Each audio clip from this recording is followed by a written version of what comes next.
अस्सलाम वालेकुम नाजरीन, ड्रामा से खुद सर की नेक्स्ट एपिसोड में आप देखेंगे शाज़मा जिसने सबके सामने अमरीन के मामू की सारी बात रख दी कि मेरी शादी ठीक घर में नहीं हुई, मेरी दूसरी शादी होगी। ये सुनकर किसी को भी अच्छा नहीं लगा। अफान की वालदा ने अमरीन को समझाया कि उसके मामू को ये बात नहीं करनी चाहिए थी। अमरीन ने बता दिया कि शाज़मा ने हाथ क्यों दिखाया था और उन्होंने इसके सामने कोई बात नहीं की थी। अब अफान की वालदा शाज़मा को समझाती हैं तो फिर बुरा लग गया इस ज़ीशान को। यूँ सास शाज़मा को तो कुछ ना कह सकी क्योंकि वो है ही ऐसी जुबान की, इसलिए बस बड़े प्यार से अमरीन को समझाती हैं। ज़ीशान को तो बहुत गुस्सा आया हुआ है तो उसकी वालदा उसे समझाती हैं, तसल्ली देती हैं। अरे बेटा, मैंने अमरीन को समझा दिया है, उसे कुछ डांटा है, तुम बस गुस्सा ना करो। अब अपनी वालदा से ये बात सुनकर ज़ीशान तसल्ली देता है जाकर इस शाज़मा को। तो बस फिर इस सब के बाद तो इस शाज़मा के नखरे खत्म नहीं होते। आगे अमरीन के पास बड़े नखरे करते हुए। बहू तो दोनों है लेकिन काम यही अमरीन ही करती है। अब अमरीन बैठी थी और उसके पीछे से आकर उसे हक करती है और गाजर उठा के मुंह में डालती है, तसल्ली से बैठती है। मैंने सुना है खाला ने आपको बहुत डांटा है। अब मुझे डांटने से तो वो रही, मैं भांजी हूँ ना उनकी। ये सुनकर तो अमरीन को गुस्सा ही आ गया। सास ने कोई डांटा नहीं था, बस बड़े प्यार से धीमे अंदाज में समझा दिया था कि मामू ऐसी कोई बात फिर से ना करें। मगर शाज़मा का यूं इतरा कर ये कहना तो अमरीन को बहुत बुरा लगता है और शाज़मा के अंदाज ही ऐसे हैं कि किसी भी इंसान को बुरा लगेगा। अब तो वो वाकई समझने लगी कि शाज़मा ऐसी ही है, शायद उनकी अपनी है ना, इसलिए उसे अपना समझते हैं, उसे कोई कुछ नहीं कहता। और साथ ही साथ उसे ये भी अंदाजा है कि वो तेज ही इतनी है कि बातों का पतंगर बना देती है। अब मालूम हो गया कि नाजिया के लिए रिश्ते वाले आने वाले हैं तो माँ को कह दिए ये बाहर वाले लोग तो बड़े तेज होते हैं, आपको नहीं पता, मगर माँ की तो यही ख्वाहिश है कि आने तो दो। अब वो आए ना आए, इससे पहले तो ये शाज़मा अपने मायके चली जाती है। मगर यहाँ पर नाजिया जो कि सुबह ही अपनी वालदा को बताती है कि मेरी क्लाइंट के साथ मीटिंग है, मैं बस 2 घंटे में आ जाऊंगी, तो वालदा उसे मना कर देती हैं, तुम कहीं नहीं जा रही, घर में टिक कर बैठो। यूँ बिलाखिर नाजिया के रिश्ते वाले भी आ जाते हैं जो कि नाजिया से अब की बार यही रिश्ता ही पक्का होगा। शाज़मा की वालदा को तो यही फिक्र है कि बस नाजिया का रिश्ता हो जाए।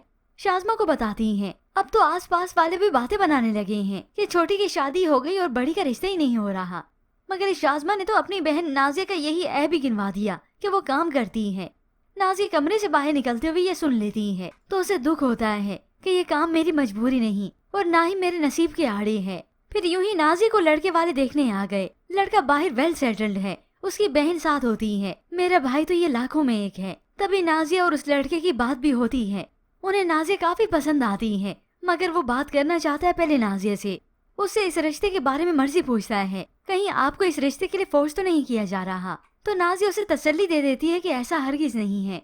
अब ऊपर खड़ी ये शाज़मा सब कुछ देख रही है। वो तो इस लड़के को देखकर काफी इम्प्रेस हुई है और जिस तरह से उस लड़के और नाजिया की काफी अच्छी अंडरस्टैंडिंग भी हो चुकी है। वो नाजिया के काम को सराहता है, उससे सुनता है और यही बात ही तो इस शाज़मा से हजम नहीं होती।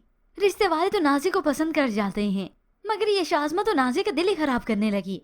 बहुत अच्छा लड़का था वो, वेल ड्रेस, वेल स्पोकन। वैसे मुझे नहीं लगता कि तुम दोनों का जोड़ है, तुम कहाँ और वो कहाँ, तुम दोनों की जोड़ी बिल्कुल ही सूट नहीं करेगी। क्योंकि इस शाज़मा को तो अपने ही अरमान जागने लगे कि मैं चाहती थी कोई ऐसा वेल सेटल्ड, वेल स्पोकन हो और साथ ही साथ गुड लुकिंग भी हो और बाहर भी सेटल्ड हो। मगर ये तो इस नाजिया को मिल रहा है। पूरी कोशिश करती है कि ये रिश्ता उससे हो ही ना।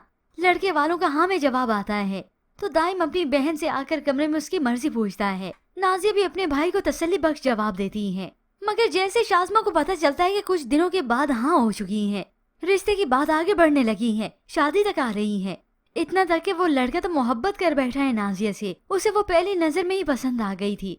तो शाज़मा नाजिया के सामने अपना जहर ही उगलती है, अपना हसद। यह सब सुनकर नाजिया भी गुस्से में आ जाती है। तुम्हारा प्रॉब्लम पता है क्या है, तुम किसी को खुश देख ही नहीं सकती। यूँ देखते ही देखते ये शाज़मा उसे अपना गुस्सा दिखाती रही। मगर नाजिया की खुशियों को छीनना, इसको बर्बाद करना भी ये शाज़मा जानती है क्योंकि ये शुरू से लेकर अब तक यही काम ही तो करती आ रही है। जबकि दूसरी जानिब दाइम के मामू तो पूरी आस लगाकर बैठे हैं, सोनी और दाइम का रिश्ता तो मैं करवा के रहूंगा, चाहे इसके लिए मुझे कुछ भी करना पड़े। यूँ दाइम का रिश्ता अपनी उसकी मर्जी के मुताबिक हो ही नहीं सकेगा और वो रोता रह जाएगा। मगर यहाँ पर अब नाजिया के नसीब तो खुल चुके हैं। उसे एक बहुत अच्छा लाइफ पार्टनर मिलने वाला है जो उसकी इज्जत करता है, कदर करता है, उसे मोहब्बत करता है।